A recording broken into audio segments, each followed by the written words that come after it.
Well, welcome back, everyone.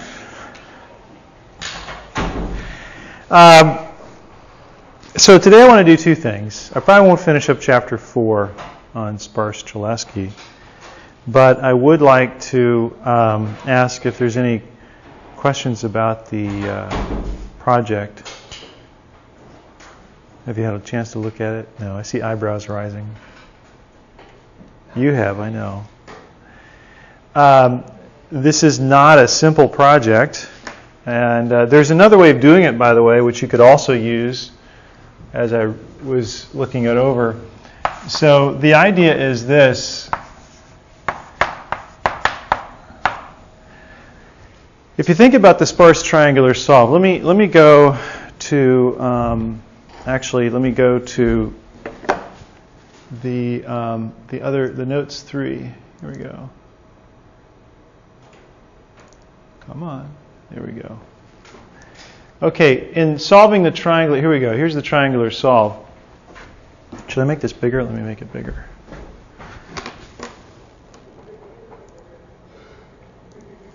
So when you're doing a triangular solve, you're walking across the columns from 0 to n-1. You do the division by the diagonal, and then you do the other stuff on the off diagonal. Okay, and the key observation here for the sparse Cholesky case is that if you're at a column J and you look ahead one step and you say, hey, wait, that's my parent. And you can easily determine that because the row indices are sorted. You don't even have to have the tree. The tree is sitting right there. It's the first off diagonal entry is your parent. So if you look at the first off diagonal entry of J, if it has one, of course you don't want to look there. Beware of the segfault, right? If there is no entry there, don't look there. Don't try to read the value. You could get a segfault. So obviously it has to be there, and then, so the count of J has to be at least 2 to even try this. Then if you know you're a child and a parent, then you know that any entry you have, the parent will have 2. Anything you can do, I can do better. Anything you can do, I can do. Wait, I should write a song. That sounds really snazzy, Okay. Now it could be that there's a 0 here and there's a non-zero here. All right. But if that's the case, the counts will differ. If it's exact, if every time this entry here is here, it's also here, and vice versa, then the counts will be equal, minus off by 1. Okay. So you can check the counts. If the counts show that the child is 1 greater than the parent, then you know they're equal without looking at the pattern. And so if you look at this triangular solve, then what's happening here is I would recommend an incremental approach to start with this code here and then just detect that condition and just print it out. Oh, look, they're equal. And just print the columns and say, oh, yeah, sure enough, they're equal. Okay.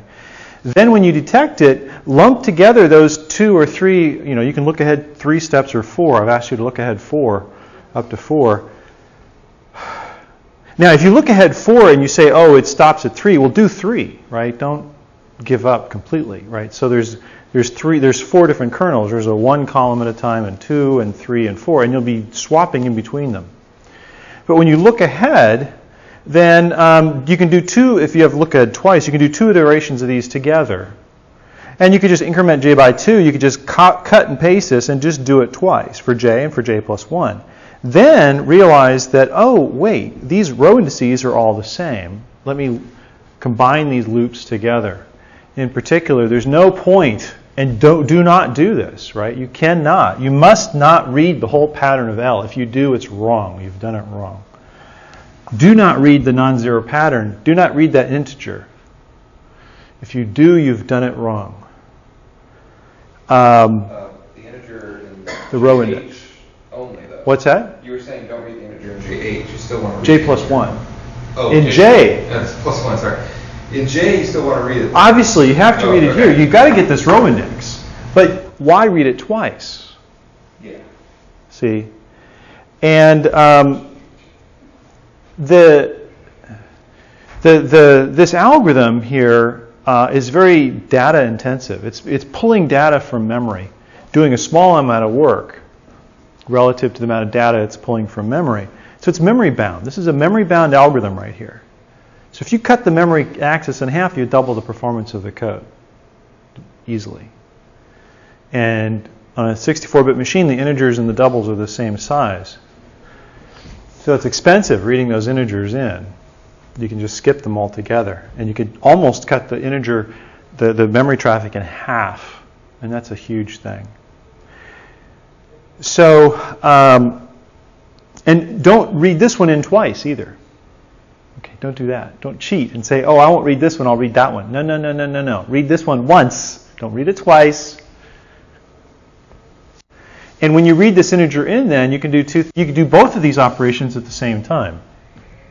See, this, what has to happen here, if this is the row index I, Li of p, then what's happening here, you've got xi minus equals Lx of, I'll call it p1 times xj plus 1. And then you also have xi minus equals Lx of p2 times, whoops, this is j, times xj plus 1. It's the same row index I you're operating on. So why read it? Why read x of I twice, in fact? What you should be doing is you shouldn't even be going to the x vector twice. You should pull in the value x of I here once, modify it twice, and then write it back once. If you do that more than, you've got to do this right. If you read and write xi twice, you're doing it wrong. You have to read in xi, operate it on it twice with four floating point operations, and then write the result back. And there's two ways of doing this. You can do it by row or by column. One suggestion I made in the text, or in the project description, is you've got these two columns now. You could think of them as being packed together like this in a little dense lower triangular matrix where this entry is not stored. Think of the two columns this way. And then you've got integers here for these 6 entries. And you happen to have integers for those 5, but you pretend you don't because you're not going to use them. That's your data structure. Okay. Then what you can do is these, this is j plus 1. And this is, I'll call it I1, 2, 3, I4, I5, and I6. Okay. What you can, one strategy that I suggested in the project description is you've got your x vector here,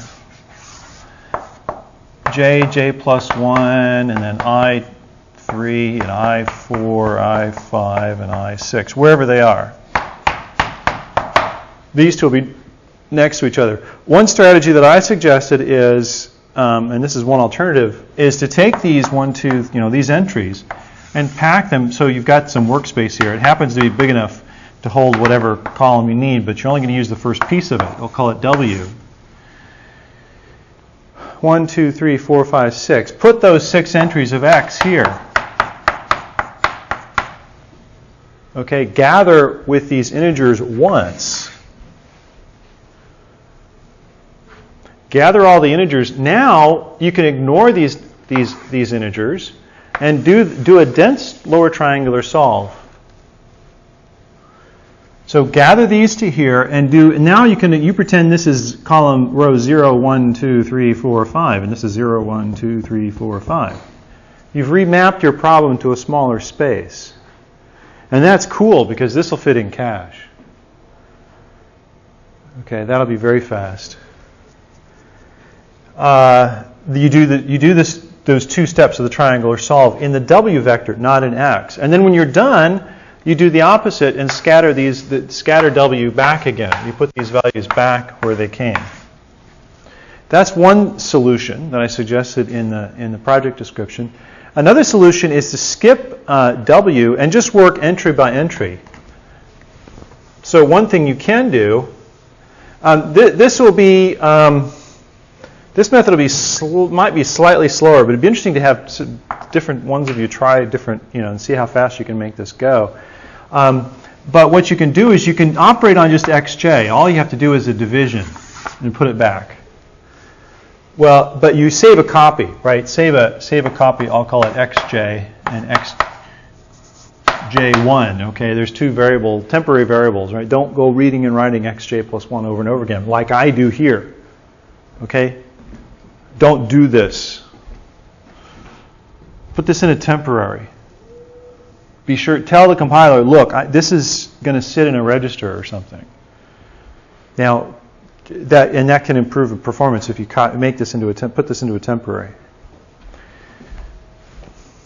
You really got to work on making this code fast as you can. That's important. So you've got these two scalar temporaries, and then and you have at most 4 of them, right? You could have a little array of size 4 if you like. I don't care. Sitting on the stack as a local variable. You do the division. Then you read in this one, and you do one of these update operations here, and then you do the division. And then you can write back xj and xj1 as well. So you read in this, you do a work, and you put it back. You read this in, you do like 3 floating point operations, a subtract, a multiply, and then a divide, and you put it back. Then you read in I3, and you operate on it with, you multiply this times this, and subtract both from this value you just read in, and then put it back. Do you see that? That's what's happening over here, right? You're taking those two a numerical value, multiplying it by the xj, and then subtracting it from that value in the x vector. Well, you've got 2 of these to do. You've got 2 values of L to play with. So you bring this value in once, do 2 operations, and put it back. So you can interleave the gather scatter with the numerical work, and then you skip the use of the W workspace. And I'm not sure which one will be faster, honestly. I have my suspicions.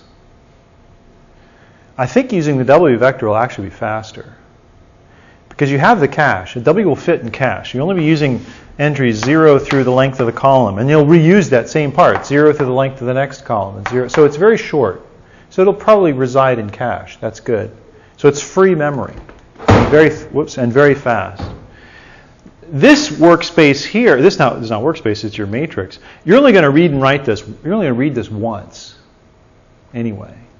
You're screaming through it from left to right. You're going through your data structure left to right. If it's regular, the prefetcher is going to give you some advantages because you're just going to move through the data regularly. However, then what's happening though, if you bring this value in, read, write, and read, write, where are these values in memory? Think about it. They're not next to each other in memory. They're far apart.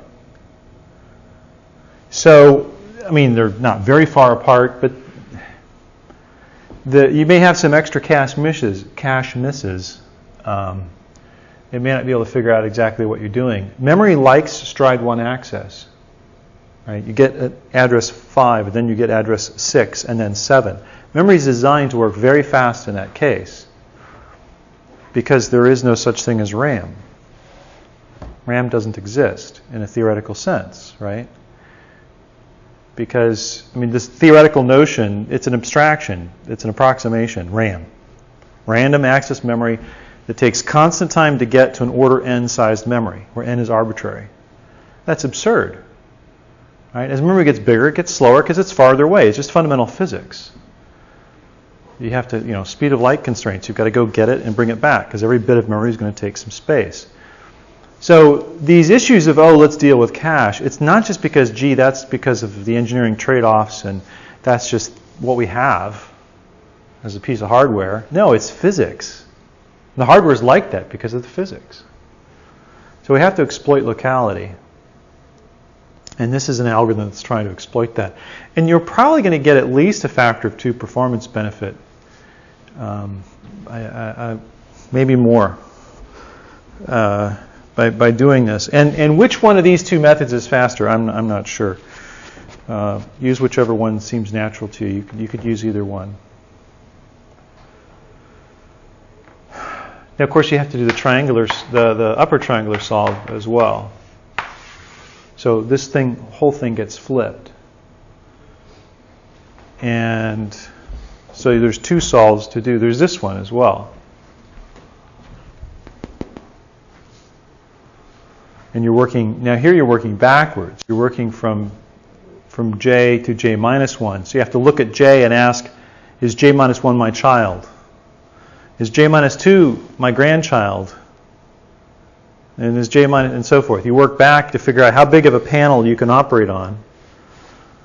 Either one column or 2 or 3 or 4, and you probably don't need to go beyond 4. I mean, you're welcome to try, but 4 is a good cutoff point.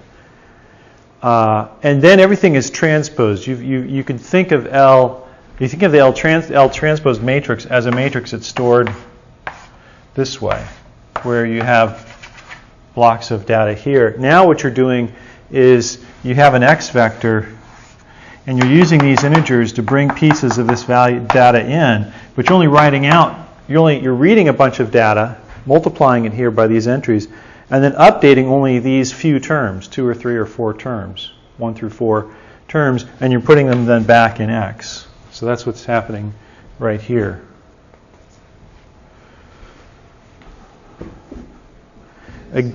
Yeah. Are X and B dense or sparse? Yeah. Oh, they're dense. Okay. Yes. You're doing. Yes. You are not worrying about sparsity here at this point. You know, I looked at the description. Actually, another student was in my office, and I realized I didn't specify. But yes, it is a dense vector. If you were doing this for the sparse case, it would be quite a bit more of a challenge. It could be done, obviously. You would have to construct the non-zero pattern of X, but that's the E-reach algorithm. That's what I'm going to talk about today. What's the non-zero pattern of Lx equals B? Where L comes from a Cholesky factor. It's walking up the tree. It's start with your fingers stuck on the nodes of L, the graph L, and then ask who can you reach. Well, if we can, if with the pruning of this graph, because we decided that hey, it's sort of a transitivity kind of thing. It says, well, if there's a path from here to here, in fact, I think it is technically transitive. If there's a path from I to J to K of length 2, then there's also a path of length 1. No, wrong direction. Vice versa. I think if this path exists and this path exists, then this one does exist as well. And so what that means is I can ignore this path and just take the long way, which seems odd. But when you do that, you end up with a tree. You prune so much, you just have a tree. And trees are trivial to search. In a linear, you can search them in time proportional to the number of edges, but that's the number of nodes that you traverse. Number of edges, number of nodes are the same. And so you can find the non-zero pattern of X in linear time. You could take B and scatter it. I mean, if you're doing the sparse case, you would scatter it into a dense vector here. You would then operate just on those X's you know you need to operate on. And then when you're done, you would gather from this workspace X, this order n vector, into your true packed sparse column solution X. So you could combine this with a sparse triangular solve. I mean, it would be a lot more work. I mean, I think I have the sparse triangular solve here. Here's the sparse triangular solve. It does both upper and lower triangular.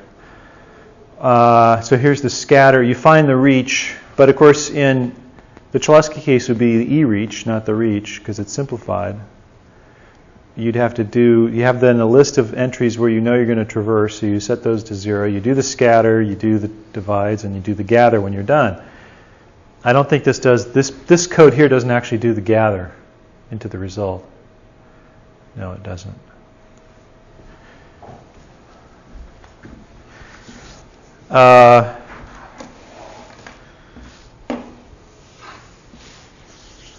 Okay. So that's the project. But anyway, making this code exploit the Cholesky factor would be a lot more difficult.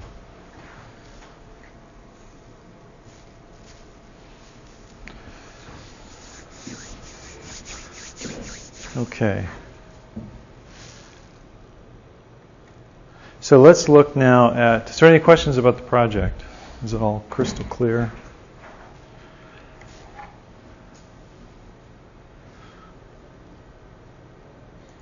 Would it be worth copying, the answer is probably no, but would it be worth copying the elements from your sparse matrix, L, into a workspace so that you could then access it faster? You know, like, I don't know, like, you were saying that because you're going by row, you're making jumps in memory, which is inefficient. Would it be worth making those jumps? Well, you don't have time to make the jumps anyway. Yeah, you would. The comment was, can you make a copy of this matrix here? That's not actually so unreasonable of a question. When you look at operations that operate like a dense, what about like a, for example, the dense matrix multiplication? What if the operations here were a little more substantial? Okay. And I could give you an example here, for instance, but let me just use a basic example. I mean, just C equals A times B, where these are dense matrices. Okay, how is this done? This is not done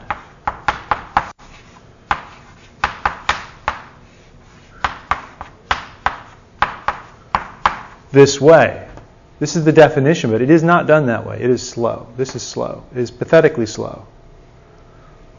What happens instead is you have your A and B matrix, and you take chunks of it out, and you put those chunks in cache, and you multiply them, and you put them into the C matrix, and then you may sum them or concatenate them, whatever. You work on chunks at a time. So you make copies of your data. Yes. But the reason copies are reasonable here is because there's a big difference. You're doing order n squared memory references for about n cubed floating point, or 2 n cubed floating point operations. So you're doing asymptotically more work than memory references. So you can afford to take your memory, shuffle it around a little bit, and then do a lot of work on it. Now here, unfortunately, the memory references and the floating point work are about the same. Okay. We could change that, though. What if, and this, I mean, this could happen, right? You can do this in MATLAB, L/B, where B is a matrix. Oh.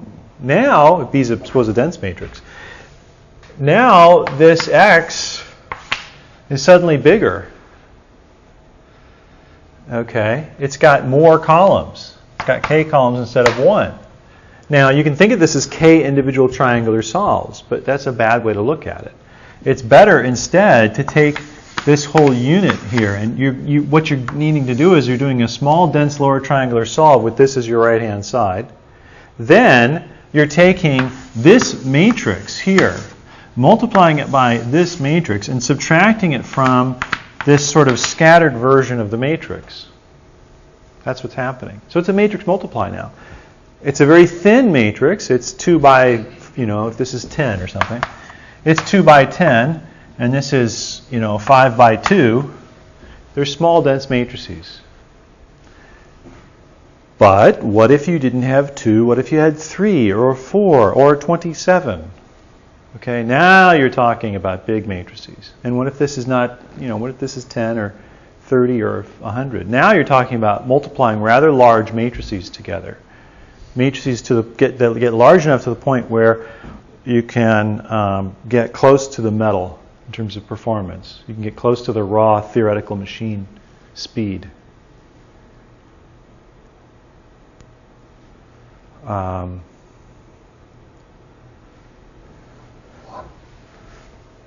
Anyway, so yes, there are cases where you're making a copy of your matrix makes sense. Submatrices make sense. But it's unlikely to help much, a lot here. Even in this large case, you could write it, if you wrote it carefully, because this is almost a dense matrix to begin with. It's just sort of shifted up by 1. So in fact, if you just put a padding entry here, if you put an entry there and didn't use it, you have a dense matrix here. stored in conventional form. And you can use conventional dense matrix operators on it because it's stored in the way you expect. It's a dense matrix. So it's a dense matrix. This is not a dense matrix, but you can gather it into a dense matrix. It's a W space here, if you will. It's 10 by however big you want to make it. And if it's not big enough, well, you just chop it. And you say, I'll just do 32 at a time. And you bring in 32 rows. You bring it in, you do the work, you put it back. You bring in the next 32, you bring it in, do the work, and put it back. But you see, that's you're behaving well because that's how cache likes to behave. It brings in a chunk of data, chews away on it, and then spits it back, and then never uses it again. That's how cache works when it works fast.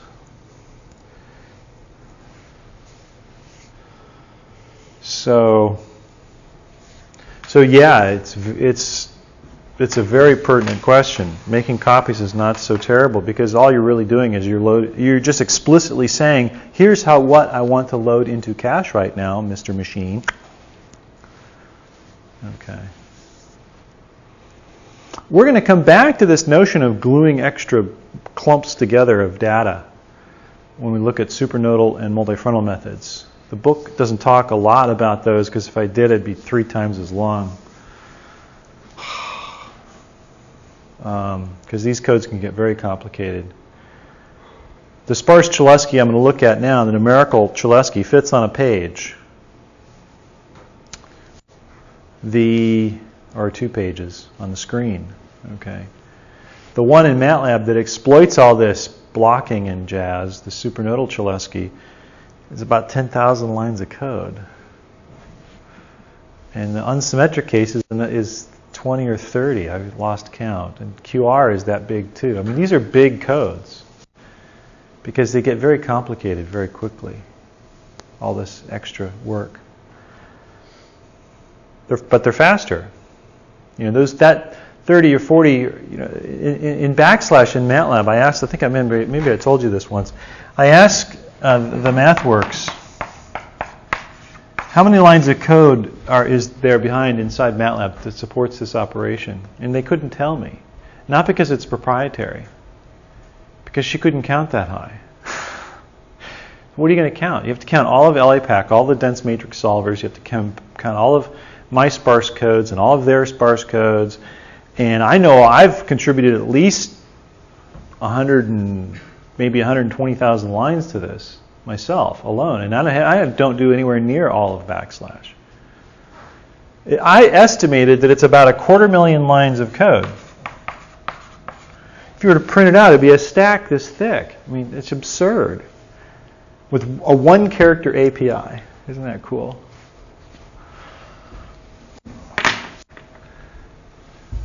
Just solve a linear system. Don't tell me how you did it, because I once had a guy, maybe I told you this story, I don't remember, a colleague at Sandia National Lab, and he was talking about solving a system of equations where it was blocks on the diagonal. He said sometimes these blocks are singular, so you want to use an SVD, and sometimes they're not. And it doesn't really matter what you use. You could just use backslash on these little blocks. Just whatever. And I sort of grinned. I said, David, you realize you just called upon about 250,000 lines of code to solve your problem? Oh, well, yeah. Just some little method. Just use backslash. All right. So let's put it all together. Let's look at the Cholesky factorization. So start off with the field reducing ordering. This is chapter 7. I haven't talked about that. Permute the matrix. This can be done in 2 ways. This can be done by looking through a lens. You know, you've got this permutation and permutation inverses that you say, oh, that's not the A matrix, that's the A matrix. You know, so you don't have to make a copy.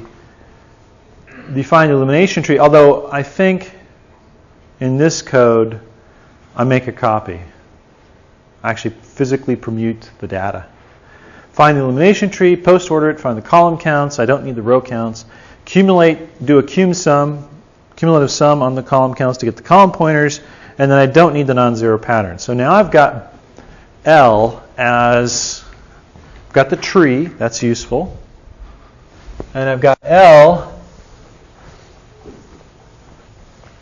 as a collection of buckets.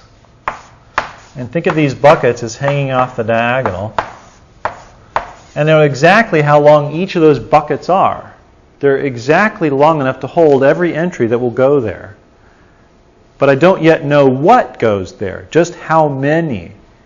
Because think of the time that's spent here. Well, the fill reducing ordering, that's something different. Okay, that's going to take this is an NP hard problem right here. This is impossible to solve. So we use heuristics. I haven't talked about that. But finding the elimination tree takes time almost linear in the number of non-zeros in the A matrix, right? There's that disjoint set union find. Post-ordering the tree is linear time. Finding the column counts, we just spent how many weeks? Gosh, 2 weeks on this now? It's ridiculous. The row counts and the column counts and the least ancestor, common ancestor, and the first and skeleton matrix and so forth. All of that work is time linear, almost linear in the number of non-zeros in the A matrix. A, not L. And L is huge compared to A in terms of number of non-zeros.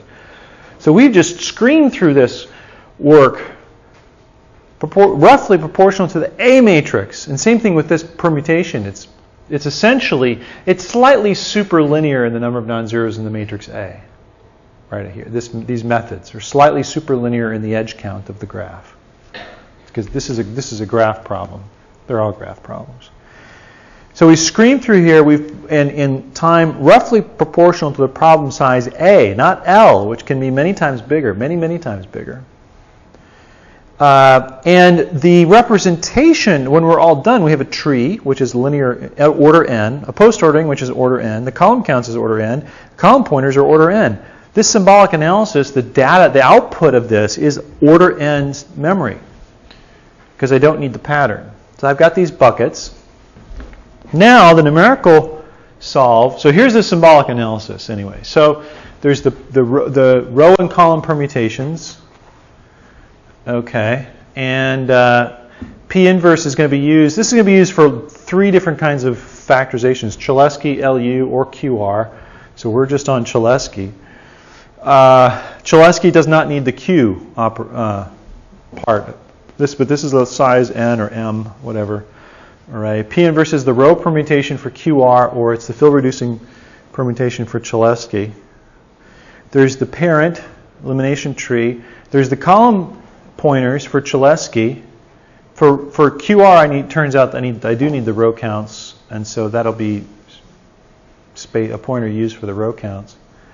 QR needs an extra little bit of work here, and so does it needs here, and then this is the total count. This is statistical information.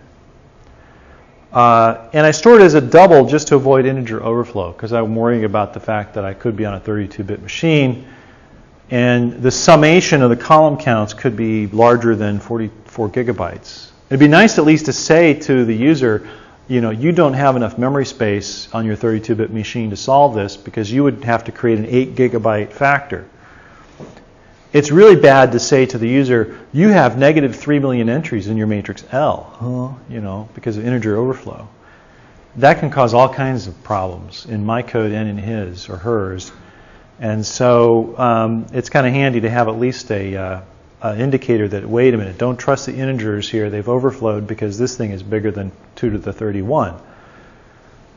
Okay, so that's what goes in the symbolic analysis. And then the algorithm here for doing this is now just wrappers. Okay. We do this fill reducing ordering. We find the inverse permutation. We free the original permutation. So now we just have the inverse. If the ordering failed, we return. We do the permutation of this to find the C matrix. Find the elimination tree of it. Do the post ordering. Find the column counts. We no longer need the post ordering, because the post ordering is only needed to find the column counts. It turns out, don't need it anymore once we're at this level over here. And then find the column pointers as a cumulative sum of the counts. And the cumulative sum also returns the total number of non-zeros, the summation, not just the cum sum, but the summation. And this thing looks out for integer overflow, and if it finds integer overflow, it returns a cum sum that's like negative or something like that, if I remember. And that's the error here that says, hey, wait a minute. If there's an error here, then it'll just free the result. And there's no if then else's in here hardly that say, oops, what happens if we ran out of memory? Because each of these algorithms has an input check that says, oh, wait, if C is null, return null.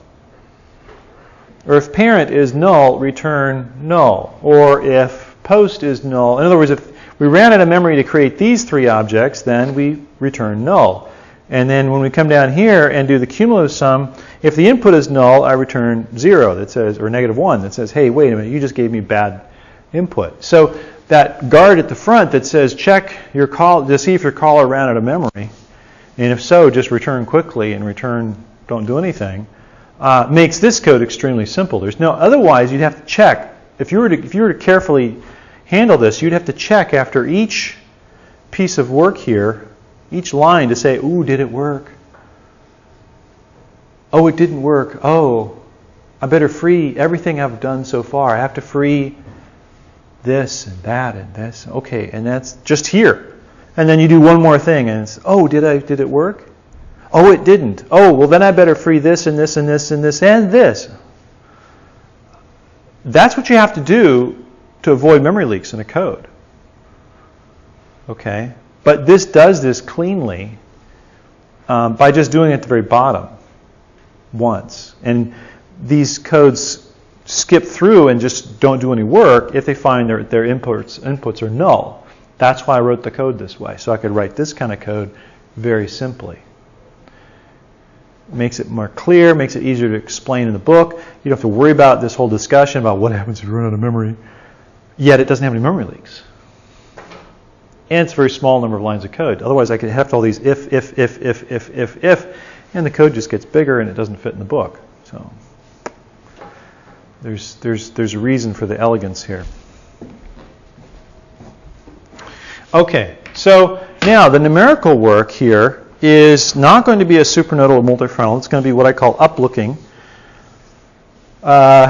It's a very simple algorithm, and it's how I derived the Cholesky factorization, I think, in the first place, way back when we looked at the triangular solve. That, Oliver Twist that's going through the whole book here is the triangular solve, and here it is right here. And so to derive Cholesky, what I did is I took the A matrix and I sliced it and I diced it. I guess, is this a slice and that's a dice? Or is that a slice and this is a dice? Slice and dice. That's the phrase we use in English idiom that means cut it up in many little pieces, slice and dice it. Okay. So this A11 matrix is n-1 by n-1. And this is a row vector, and that's a column vector, and that's a scalar. And then I'll slice and dice the L matrix in the same way, L and L transpose. And now I can write down 4 different equations, 2 of which are transposes of each other, so they're not needed. So really I have 3 unique equations. And those are the 3 right there. I can write L11 times L11 transpose equals A11. So do this, and you get that. And then by induction, if I can compute the Cholesky factorization of n-1 by n-1 problem, if that's my inductive hypothesis, that then extends to the end case for our n, can I compute the rest of L, L12 and L22? And the answer is yes, because I can write this equation here, L11 times L1, this row times this row gives me L11 times L12, and the result of which is A12. So I can solve this equation here for L12. This is a lower triangular solve. And this is where we started with our symbolic analysis. Because this told us that the last row of this matrix is the output of a triangular solve with the matrix above it and the last column of the matrix. And then when you unroll the recursion, that tells us that the kth row of L is a triangular solve. So if I want to know what is the kth row of L, well, it's a triangular solve of the first k-1 rows of L with the right-hand side being the kth column of the A matrix, the first k minus 1 entries. If I do this triangular solve, I get an answer which is L12 transpose right there. And then I just keep going, dot, dot, dot, to finish off the matrix. So the kth row of L is from the triangular solve. And then I also need to do a dot product with this new row of L, or column of L transpose, as you wish. Do a dot product here of it with itself, which is very easy to do. Every time you see a new non-zero in L12, just square it and accumulate it. And then subtract it from A22, and when you're done, take the square root, and you've got L22, and you're done. So that's the algorithm, very simple algorithm. And this is what motivated our symbolic analysis, this triangular solve right here. It's like, well, how can we, we spent all this time asking what's the non-zero pattern of this result here. That's all of Chapter 3 and all of Chapter 4 up to date, is to decide what does this guy look like here. It's just because of this algorithm here. Okay, so here's the code then for the uplooking. And it's called uplooking because you're solving for here, and when you want to compute this, you're looking up to get your previous computations above you. There are other algorithms that would look in different directions and move data differently, but this one's uplooking, not left or right or down or whatever. So this is the inductive step, and then do the triangular solve, and then do the dot product and the subtraction from a scalar and the scalar square root. And this is the way, by the way, to detect if the matrix is symmetric and you know it's symmetric already. To check if a matrix is positive definite. A matrix is positive definite if and only if this number in the square root is never negative or 0. If this number is 0 or negative, the matrix is symmetric indefinite. It's not positive definite. If it's positive definite if and only if, this is an if and only if condition. If this, as you're doing Cholesky factorization, you never encounter a negative number here. If and only if it's positive definite. So that's the check. That's how you check a matrix. Is it positive definite or not? You try Cholesky factorization on it. If you get a negative number, it's indefinite. If you always get positive numbers, it's positive definite. So as we're going, we'll have to check that condition to see. So here's the code. So we've already done the symbolic analysis, and we're passing it in here as this CSS, C-sparse S for symbolic. And I'm passing back another object, or a struct really. It's called the CSN object or struct. I don't use objects, but I use pointers to structs, which is really kind of like the same thing, except the methods are not hidden, whatever. So I've got this pointer to this struct here that I'm going to allocate and fill with data. And then I have the input matrix, which I'm not changing either. So I have two declarations of consts. Here's my memory guard at the front again, so that if the caller runs out of memory, we can just kick out and return null and don't do any work. Otherwise, we allocate let's see, there's some workspace of size 2n, there's some double workspace of size n. We allocate also the result, a single struct here, the numerical struct, that will contain the L matrix itself. Then we get out the contents of the symbolic analysis, of which there are three things we need. We need the column pointers, we need the fill-reducing permutation, and we need the parent. If there has been a fill-reducing permutation, then we did this code already, the permutation. We permute the matrix. Otherwise, the C matrix is just the A matrix. There's no permutation. And you notice I have to do a typecast here because C is not const. Where is C? It's not a const matrix because I'm creating it. But I actually, in some cases, I want to just point it to my original matrix. I don't want to make a copy of my input matrix. But that's const. So I've got to typecast it from non-const to const. So the compiler might complain, but I know I'm not going to. Once I create C, I'm not going to change it. So I'm behaving nicely. And then the E matrix is let's see, what do I use the E matrix for? The E matrix I know what I use E for. The E matrix here is going to tell me, it's just a placeholder, okay? It's just for freeing up the work when I'm done. Because when I'm done, I do not want to free the A matrix, but I do have to free this C matrix if it's been created internally. So the E matrix is either null if it's not been allocated, or it's C if I've had to allocate it. So I need to free E when I'm done. If E is null, then nothing happens. That's why E appears only in this place here. So if there's any place that runs out of memory, okay, free everything and return failure.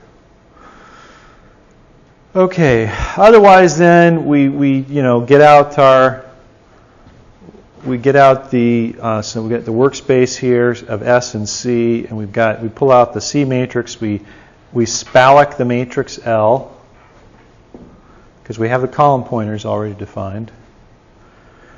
And we need to copy over the column pointers from the symbolic object into the numerical object. So that's a copy. But there's one other thing that's done here. There's another copy that's made in the C matrix. And I'll show you what happens there on the next slide. So basically what's happening is in the numerical step, we're going to compute one row at a time here. And it's going to act just like the transpose code work. Pretend we've got this matrix here stored by row, but we're actually computing it row by row.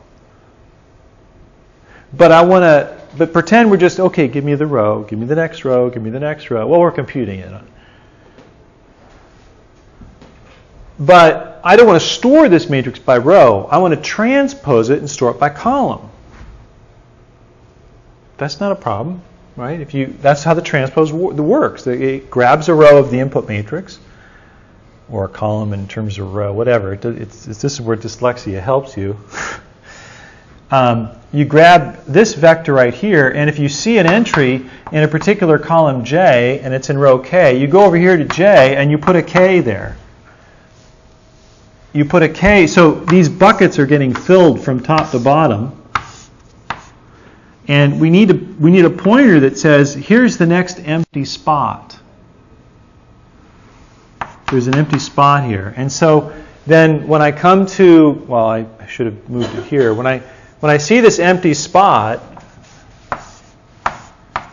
so there's an empty spot here, and I see that, oh, J is a non-zero in this kth row. Okay, I've got to take that value here and put it right there and increment this pointer. That pointer there is C of J. Right here.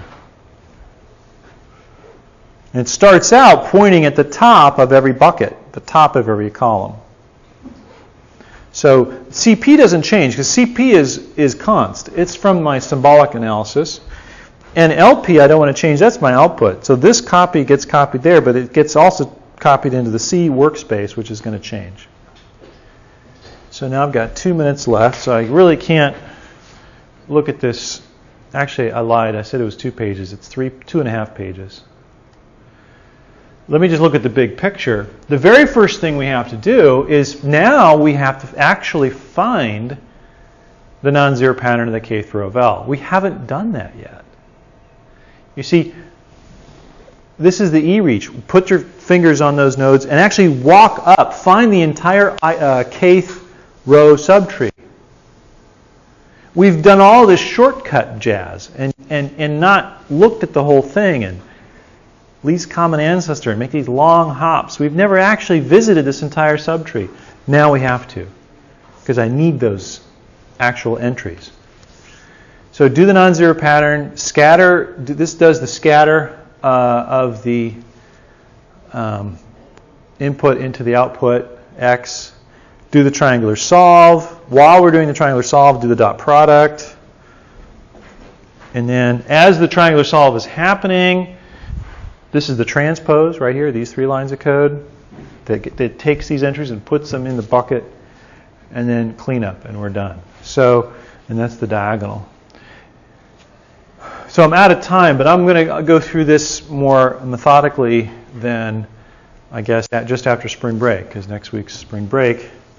I will be here over spring break, So if you have any questions about the project, please let me know. So thank you, and I'll see you next week or this week, whatever.